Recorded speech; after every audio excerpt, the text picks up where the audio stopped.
चिठी तिमीलाई लेखु भन्छु। हे पापा म ल्याइदिन्थेँ नि तपाईँलाई के को दुःख जानुहोस् तलै पुरै राख्नुहोस् फेरि म ल्याइदिन्छु मेरो पापालाई किन दुःख म हुँदा हुँदा ए हो मेरै छोरा छोरा दुःख नपरि छ त अनुहार चाहिँ 7 दिन 7 रात नसुतेको जस्तो छ। अब म यहाँ घाँस बल्ल बल्ल लिएर आएँ फेरि त्यहाँनिर पुऱ्याउनु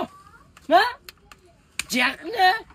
अघि नै घाँस काट त्यहाँनिर अब भाइ नानी घाँस काटेर लिएर तलबाट त्यहाँनिर उत्तिसहरूको रुख छ है पत्ताहरू छाटछुट पारेर लिएर लड्ने त पर नपर्ने तपाईँ गइहालेछु मैले भनेको थिएँ त नि तपाईँलाई अँ बिहान नै निन्द्राबाट उठ्ने साथ तल घाँस पो लिएर आएछ भनेको त छिटो बाउ छ रहेछ हौ अबदेखि त भएको काम पनि सघाउँदिन बाउलाई मुख लाग्ने यही गर्नु जन्माएको तँलाई